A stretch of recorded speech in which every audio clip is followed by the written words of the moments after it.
10 de la mañana, 55 minutitos, ¿eh? Faltan 5 para las 11 de la mañana. Aquí estás escuchando la 89.7 FM GOM, transitando un nuevo martes ingobernable.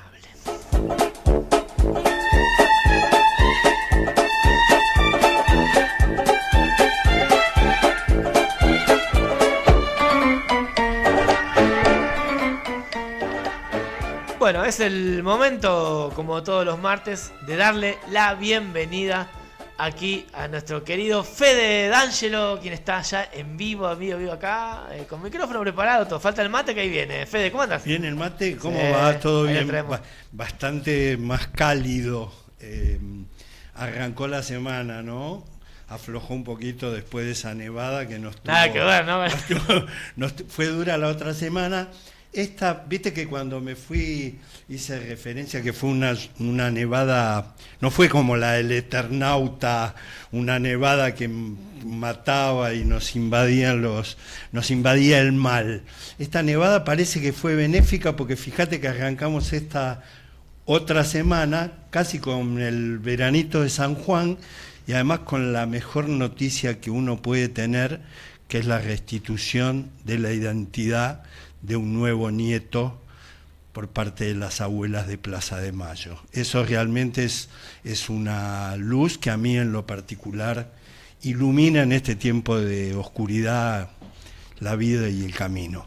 Es como, digamos, es una, no sé cómo decirte, una muestrita de esperanza, ¿no? Cuando ves todos los días, y si pensamos más que nada en lo que es la historia de acá de nuestro país y las políticas de desguace, ¿no? y de ataque constante, ¿no? a lo que tiene que ver con la memoria, es como decir, bueno, mirá. Sí, sobre todo como ejemplo de lo que es la construcción en el tiempo y la perseverancia de una lucha, ¿no? O sea, 140 niños que fueron apropiados, que recuperaron la identidad y bueno, a pesar de que la justicia, el tema del que vamos a hablar, y las leyes son lentas, bueno, es implacable el trabajo tesonero de las abuelas a lo largo de estos 45 años en esta lucha, ¿no? Por memoria, verdad y justicia. Pienso también, ¿no? en la cotidianeidad, ¿no? de cualquier persona, y poniéndose más en lo íntimo, ¿no? La relación con tu familia, un nieto, una hermana, hermano en este caso, ¿no? Me parece muy fuerte para ponerse contra los discursos como poner, no sé, el curro de los derechos humanos, ¿no? Es más que conteponerle un discurso que vos decís que es una forma de pensar de lo que yo te digo, otro discurso, ¿no? Sí. Con hechos concretos que suceden, digamos, y que de alguna manera puede a la gente, no sé cómo decir, entrarles de otro lado, ¿viste? No sé, sí, cuando vos lees las historias de cada nieto recuperado, cómo se recompone en esta familia, lo que hay ahí atrás, realmente es muy conmovedor. Y con respecto a esto que decís,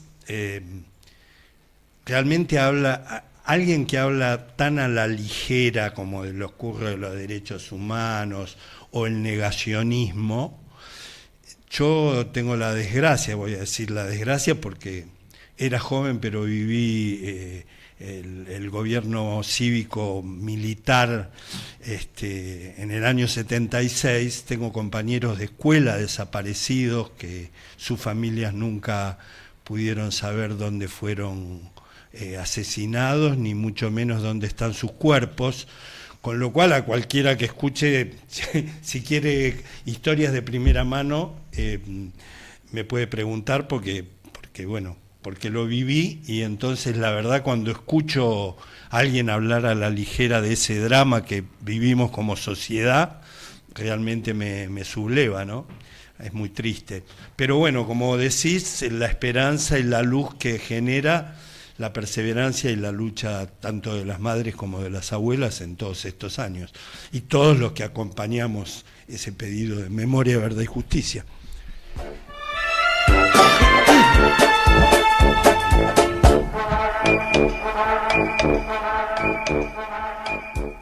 Bueno, entonces me han chusmeado por ahí que de alguna forma el título de la columna de hoy es un refrán ingobernable o algo así.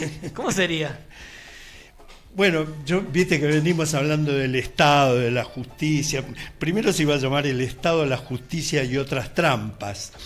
Y después me surgió para seguir con esta idea que es ir a revolver un poquito la historia para ver de dónde venimos y para dónde vamos y qué construimos. La síntesis fue aquel dicho que dice: echa la ley, echa la trampa, ¿no? Que si la agarramos inocentemente sería: quien hace la ley ya de algún lado se va a agarrar a algún subvertigio, ¿cómo se dice? No me sale la palabra. Subvertigio, no importa, esa palabra, como para poder evadir lo que la misma ley Exacto. Dice. Bueno, te voy a contar entonces de dónde viene. A ver.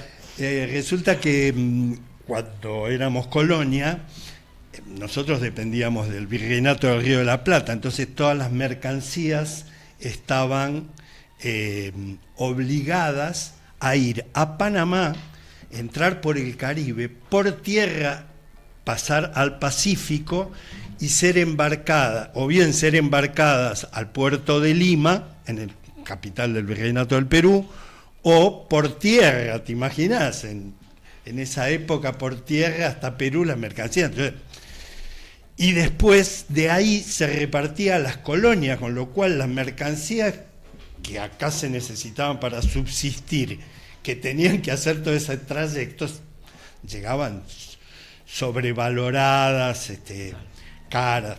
Bien. Entonces, ¿qué es lo que pasa? España y Portugal, que manejaban los mares, hasta ese momento todavía tenían predominio y empezaban a aparecer los ingleses también ahí a tallar, hacen un convenio que es que, bueno, cuando un buque está averiado o tiene algún problema en su velamen, en las carabelas, no sé qué, puede atracar en un puerto para ser reparado. Y entonces, Pablito, ¿qué empezó a pasar? Se empezaron a romper buques a lo loco, ¿viste? Y entonces atracaban en el puerto de Buenos Aires. De ahí este dicho que es español y que viene de ahí: echa la ley, echa la trampa. ¿Por qué? Porque empiezan todos los buques que se averiaban de la bandera que fuera, esto con el contubernio, y ahí empieza lo que yo llamo la mafia polijudicial, política policial y judicial, porque los comerciantes de la colonia, obviamente interesados en que las mercancías que venían de Europa, en ese momento empezaba la revolución industrial, Inglaterra, Holanda tenían excedentes de mercadería, entonces necesitaban nuevos puntos de comercio donde vender y comerciar su mercadería.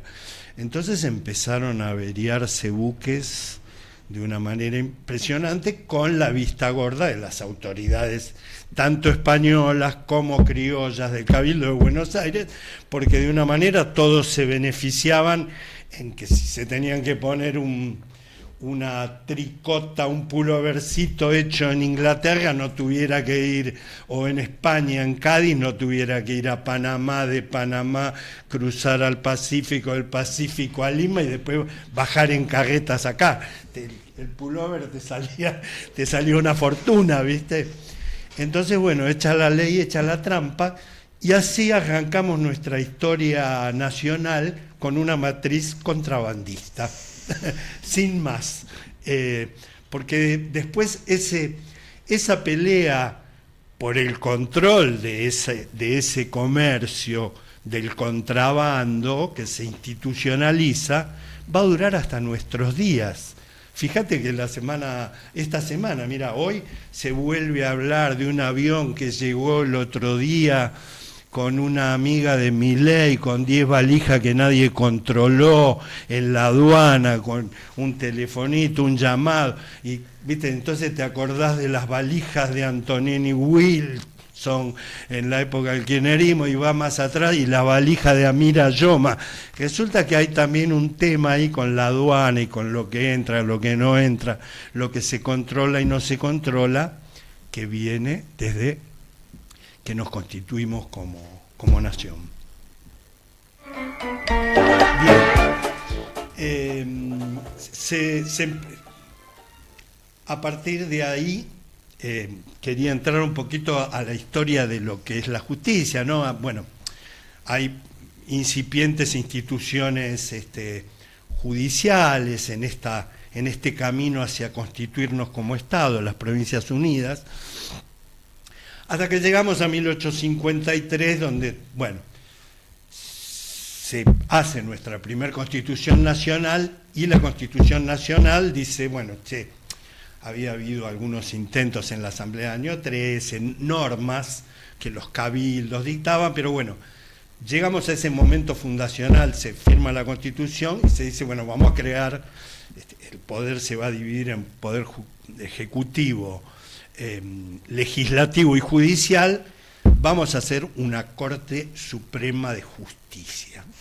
Y se empieza a instalar una idea que obviamente que no fue de un día para el otro aceptar, porque vos pensarlo en frío, era aceptar que 4 tipos, o sea, la Constitución dice que tienen que ser 5, ¿no? Se establece eso, que tienen que ser 5 miembros y un procurador general de la nación. Que 5 personas tengan como el poder absoluto o la palabra final para dictaminar lo que está bien, lo que está mal. Inclusive al copiar el modelo norteamericano, como dije en otra columna, o sea, la Corte Suprema tiene la atribución de decidir si una ley que todos los representantes del pueblo, que es el poder legislativo, que son los diputados y senadores que elegimos los ciudadanos, votan, discuten, aprueban una ley, y después hay 5 tipos que tienen como el poder absoluto, como si fueran, viste, los monarcas, el poder que emana de Dios, de una deidad, que deciden si esa ley es o no es constitucional, y bajan o levantan el pulgar, una cosa muy loca, que no fue aceptada muy fácilmente. De movida te cuento, nadie quería agarrar el cargo cuando se decide, porque los pocos abogados que había recibidos en la Universidad de Córdoba o en la Universidad de Buenos Aires tenían en su vida privada muy buenos sueldos, con lo cual si le pagaban poca guita no querían ir a la Corte Suprema. De hecho, uno de los que se oponía, bueno, para que puedan aceptar, hubo ya de movida que ofrecerle buena guita. Igualmente, cuando se conforma la primer corte, uno, que es Valentín Alsina, no acepta asumir. Con lo cual, la primer Corte Suprema, en vez de con 5, ya trabaja con 4, o sea, arrancamos mal. Con 4 como ahora que con 3. O sea, arranca la Corte Suprema de Justicia incumpliendo la ley que dice representar. Bueno, entonces empiezan a incrementar los salarios, empieza una gran discusión. Uno de los que se oponía, bueno, acá tenemos a un cordobés bastante conocido, porque es el señor Dalmacio Vélez Arfield, y él se opone, nacido acá en Amboy. Dalmacio Vélez Arfield se opone a estos grandes sueldos de los magistrados. Bueno, arrancamos mal, arrancamos con 4.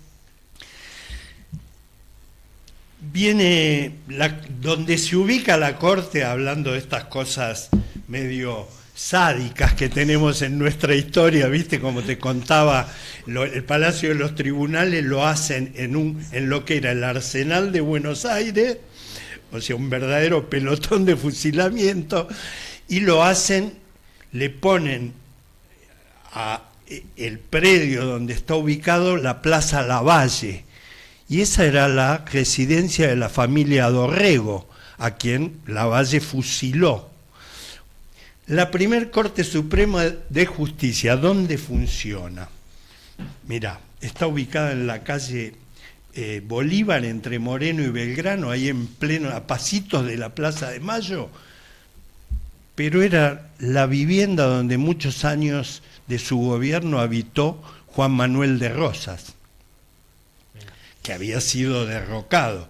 Ni más está decir que esta primer corte es totalmente unitaria, antifederal, tenía que ser avalada por los legisladores, pero obviamente legisladores federales no había, porque en ese momento estaban persiguiendo a los caudillos, degollaban a los caudillos, obviamente que no había ni diputados ni legisladores que respondieran al Partido Federal.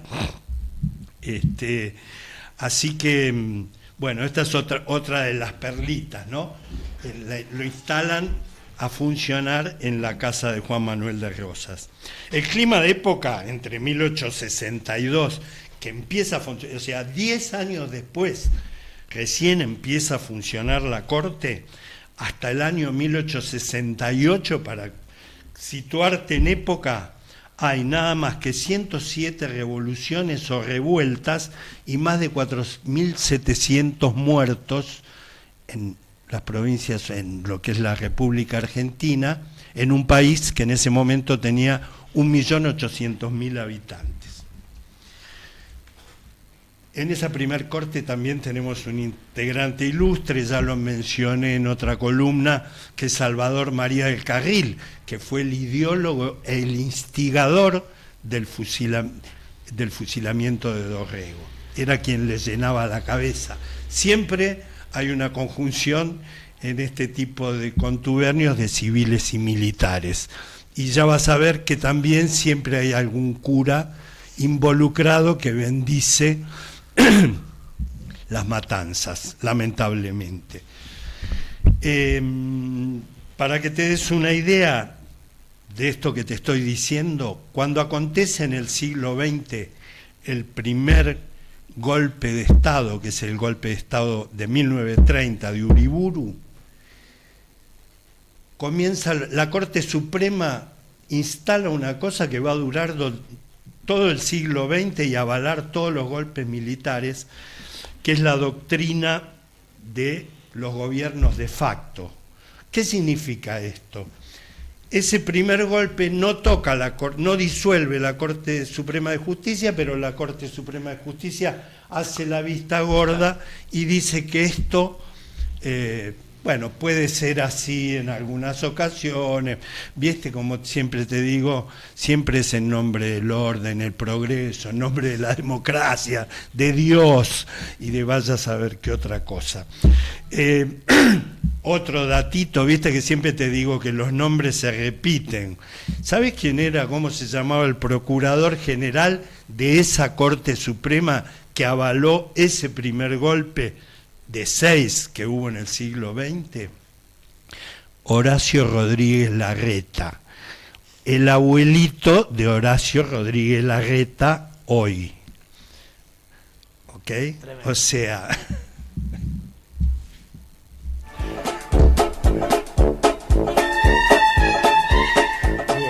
Así que ahí tenemos la matriz para el siglo XX, ¿no? Una Corte Suprema que avala los golpes de Estado. Bueno, ni hablarte en el 55, la del 55,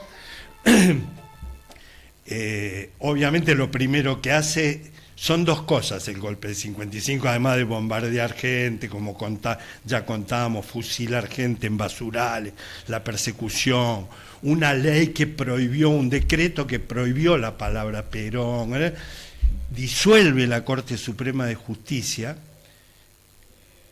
pone una corte obviamente adicta de todos sus miembros, y además una de las cosas fundamentales era derogar una reforma constitucional que había habido en el año 49, que se conoce como la Constitución de 1949, o Constitución peronista, pero que en realidad era una constitución muy de avanzada, que les recomiendo que lean, porque es donde se incorporan muchos derechos laborales, muchos derechos sociales, muchos derechos inherentes al manejo de la propiedad. Digo esto a propósito de las problemáticas con los alquileres, la salud pública, la educación gratuita. Una constitución muy interesante que es sacada de plano. No te diría que el golpe fue solo por eso, pero uno de los objetivos principales era derogar esta constitución. Bueno, después viene el gobierno de Frondizi, que amplía la Corte Suprema a 7 miembros. Obviamente un nuevo golpe de Estado lo vuelve a desarmar la Corte. Onganía el golpe de Onganía en el año 66 vuelve a instalarla con 5 miembros. Después vas a tener a Menem, el gobierno de Carlos Menem, ya en democracia, va a instaurar una corte de 9 miembros. O sea, va a ir renovando, va a ir cambiando miembros hasta lograr una corte de 9 miembros donde él tenía la mayoría absoluta. Se la llamó así, la corte de mayoría absoluta, porque entonces podía hacer lo que se le daba la gana y había una corte, que era el órgano que finalmente bajaba o levantaba el pulgar, que siempre decía que sí. Así fue que ese gobierno desguazó el Estado, vendió las joyas de la abuela, privatizamos todo el patrimonio nacional, que es el ídolo del gobierno actual, ¿no? O sea, él toma como modelo el mejor gobierno de la historia al de Carlos Menem.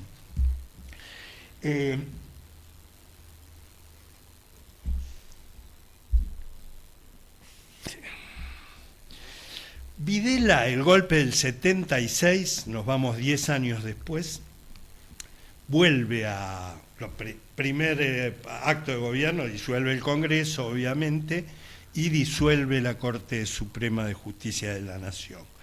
Pone una corte adicta y te imaginas que esa corte, esa sí que está manchada con sangre, porque esa es una corte que nada dijo del terrorismo de Estado, convalidó todo lo actuado por la dictadura de Videla y, entre otras cosas, rechazó 1.500 habeas corpus.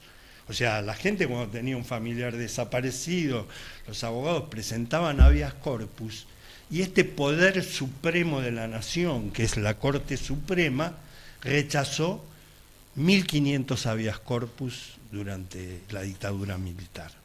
Con lo cual, no les voy a dar los nombres, búsquenlo de esas personas, que bueno, haya ellos como dormirán.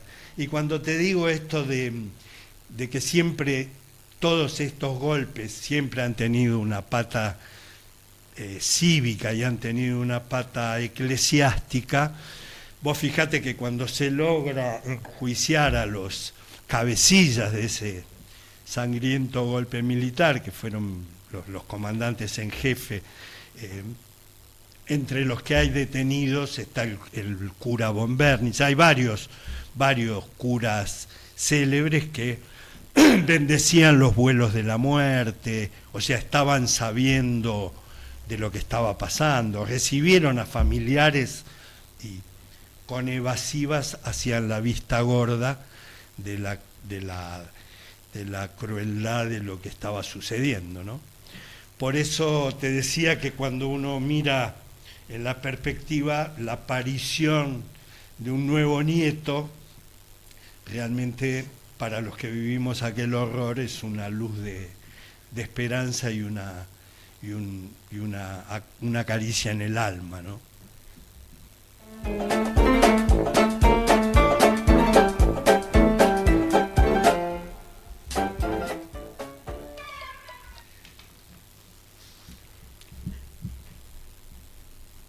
Bueno, y para ir cerrando,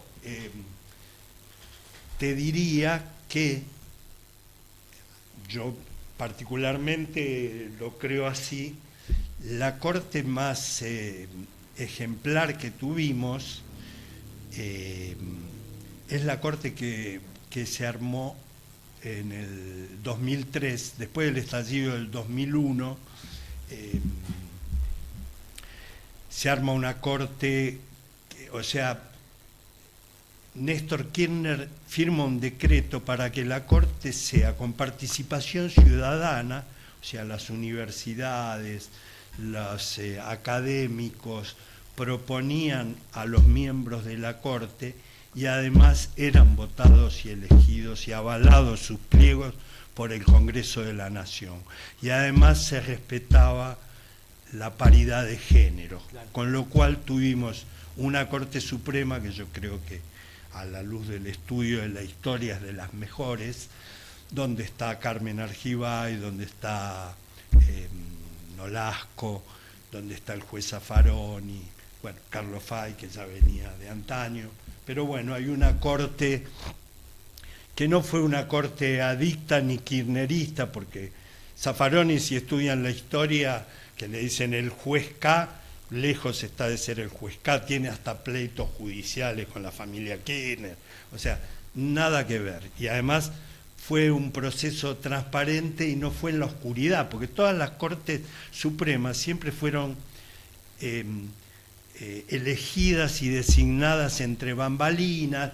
Vos fíjate que en el gobierno de Macri, después, que se arma la famosa mesa judicial, ellos que hablan de republicanismo y no sé qué, resulta que tenían una mesa judicial capitaneada por un sujeto llamado Pepín Rodríguez Simón, que estuvo prófugo 3 años en Punta del Este, en Uruguay, sin que viniera a rendir cuentas a la justicia. Y no era que nadie lo persiguiera, pero el tipo no se presentó. ¿Viste? Porque a Cristina Kirchner le hacen 40 causas. Fue una vez a 8 causas el mismo día. Se presenta, vale, rompe la... No, este se fugó, que era el que capitaneaba todo el entramado de la justicia macrista, que es la que hoy Milei hereda una Corte Suprema y un aparato judicial encaramado en Comodoro Pi, que está armado por el macrismo. Fíjate que hay 2 de los 3 jueces, hoy tenemos una corte que lejos, la Constitución dice que tienen que ser 5, está funcionando con 3, no da abasto. Fíjate que hay resoluciones, por ejemplo, los que salen 20 años después de lo acontecido, ¿viste? Y otras de esos días, 3, bueno. Claro, de esos 3 tipos hay 2 que fueron nombrados por decreto. Después los avaló el Congreso, que son Rosenkrantz y Rosati.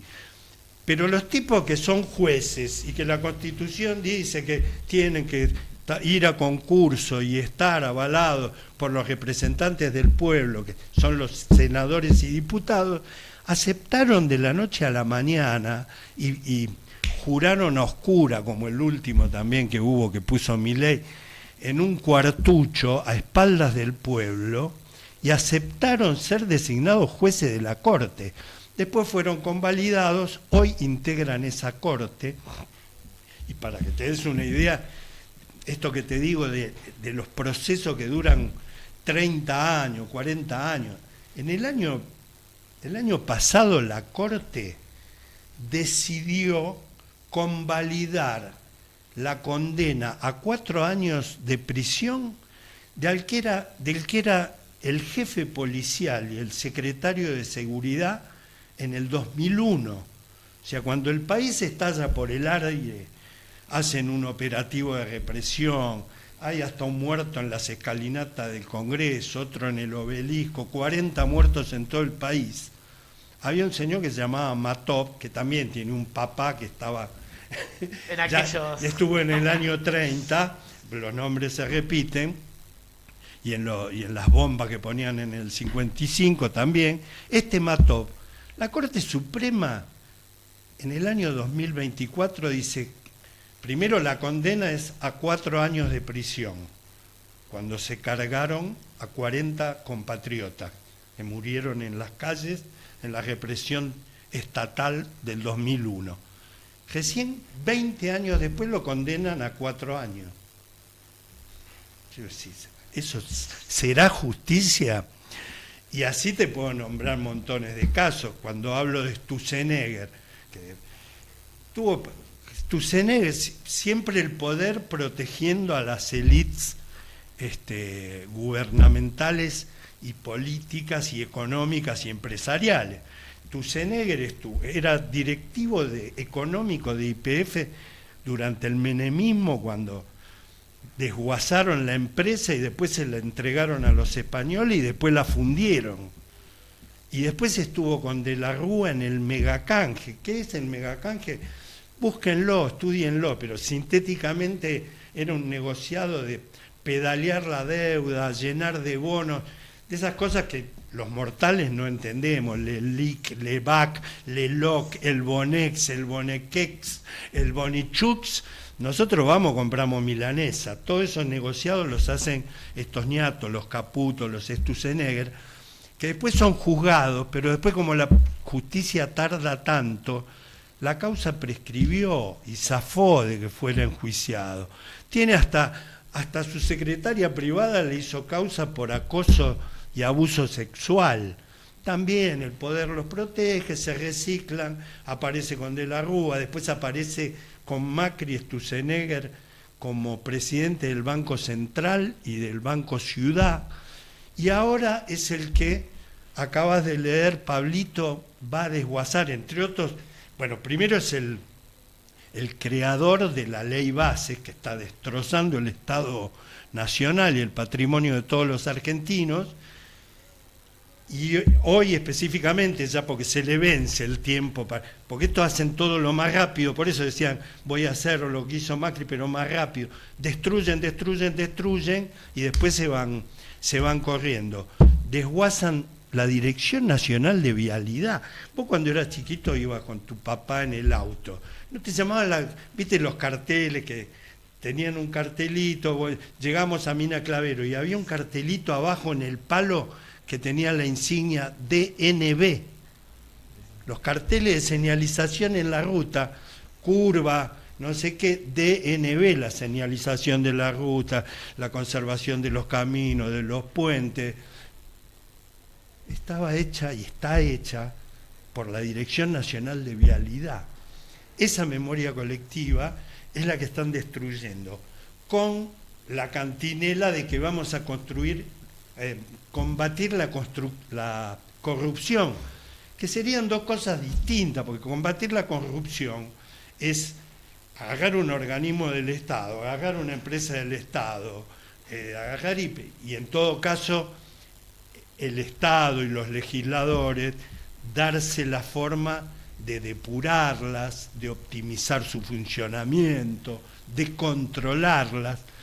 Ahora, estos tipos, en nombre de eso, con la cantinela de que hay corrupción, como vos bien decías, dejan 3.000 tipos en la calle, que son 3.000 tipos sin trabajo, rutas sin mantenimiento. Porque si se trata de controlar los negociados, es muy fácil. Vos controlás las licitaciones, que son, te digo, 8 empresarios más los 4 funcionarios del Estado que manejan las licitaciones, se controla muy fácil. Lo que pasa es que justamente, como te decía, en estos negociados empiezan a entrar los intereses de los jueces, de abogados, de los policías. Cuando te digo de los policías, fíjate el de la caminera de Córdoba. ¿A quién tenemos? Al jefe de la policía caminera de nuestra provincia, en una red armada, y que no son solo policías, porque eso tiene la vista gorda de jueces, de políticos, de abogados, ¿viste? Entonces, bueno, la pregunta es, ¿será justicia?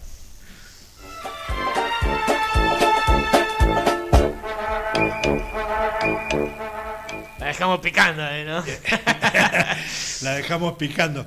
Te voy a dar el anticipo de una en la que me quiero entrometer, porque sí, hablando de será justicia, de la memoria, de los espacios de la memoria, OJ, que el gobernador está queriendo hacer un asfalto en una calle que pasa por la reserva La Calera, una reserva ambiental, pero que además es un camino de tierra por donde llevaban a los prisioneros al campo de concentración de La Perla, o sea que no solo tiene un valor ambiental como pulmón de la ciudad de Córdoba, como preservación de especies y monte nativo, sino que además es un lugar de preservación histórica, porque ahí puede haber enterrados algunos de los 30.000, 20.000, 10.000, pónganle el número que quieran, muchachos, de los desaparecidos que la dictadura desapareció o privó de su identidad, y pueden estar ahí. Así que te dejo picando porque esto toca todo, toca el tema ambiental, toca el tema político, toca el tema judicial y toca lo que se hace desde el Estado.